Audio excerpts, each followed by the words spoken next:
When restaurants ask me any allergies or aversions, I have always taken a kind of pride in answering, none. I eat everything. What I didn't realize until quite recently is that I was a liar. Sure, I ate Brussels sprouts and spinach and mayonnaise, but there is just one little thing that I scorned with all my heart. Panda Express. Now, I grew up in Hong Kong. I was raised on real Chinese food, from Cantonese to Chiu Chow. So when I first found out about American Chinese cuisine, I was more than a little appalled. Chop suey, General Tso's chicken, sweet fire chicken breast, those were the whitest names for Chinese food that I had ever heard. And what was with all of that weird brown gravy on everything? You can imagine how I felt when my favorite Chinese restaurant in New York City closed down. It was a popular spot in Chinatown whose name translated to Shanghai Asian cuisine. They were famous for their authentic xilongbao, or soup dumplings. But one day, they shut down and moved to Greenwich Village, an area arguably much more gentrified than Chinatown.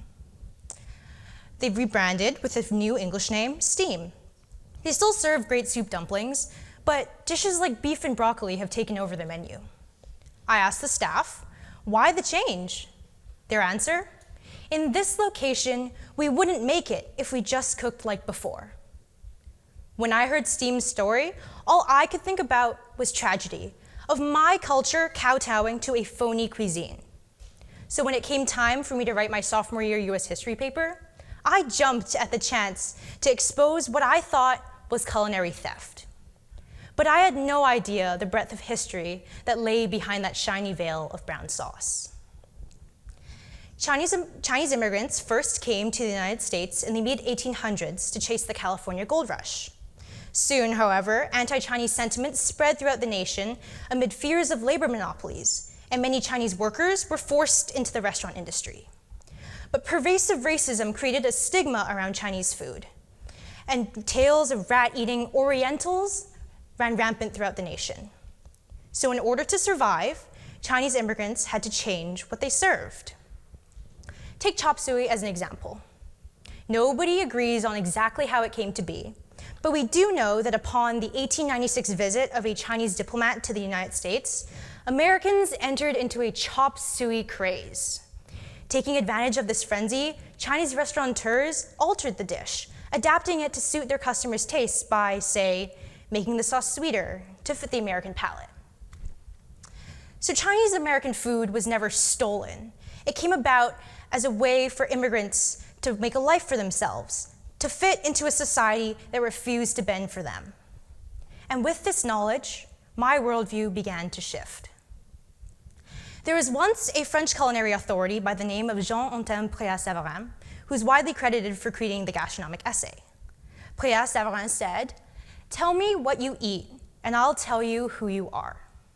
We always say that traditional food is important and special because it has history, because it teaches us the value of community, of coming together to take care of our cultures and identities.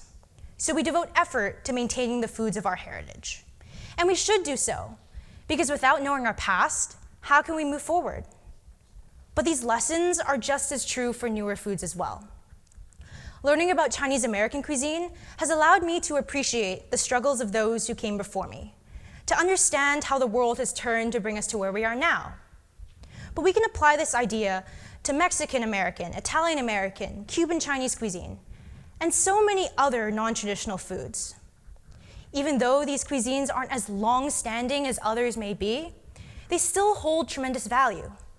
Because even if a plate of chop suey or spaghetti and meatballs might be inauthentic in preparation, the stories these dishes tell are real. They're authentic in a different but equally valid way. Now, we're all entitled to our own preferences, of course. I'm certainly not going to tell you whether Olive Garden or Panda Express tastes good or bad, but no matter what we like to eat, we shouldn't shun our ties to the American part of Italian American or Chinese American, or any part of any hyphenated cuisine. We shouldn't praise only the traditional. Because, you see, when we open our minds to the inauthentic, we attain a kind of reconciliation within the vast diaspora of our cultures. If we devote respect, attention, and love to both the old and the new, we embrace the idea that all of our stories are worthy of being treasured, no matter how many years of history they have to back it up. I know that some diners remain skeptical, but it's pretty incredible that I can go to a restaurant like Steam and appreciate soup dumplings alongside crab rangoons or beef and broccoli, and other restaurants are contributing to this cause too. Some, like Steam, are trying to stay afloat while maintaining some connection to their heritage. Others, like the Cantonese-American restaurant Bonnie's in Brooklyn, New York, have become famous for their purposeful reinterpretations of classic cuisines. Now, all of these establishments aren't jeopardizing tradition. They're preserving it in their own way, founding new practices that celebrate every single facet of who they are. The creation of balance between the old and the new is more than possible, for within the realm of food, you can have your chop suey and eat it too. Why not take advantage of that? Thank you.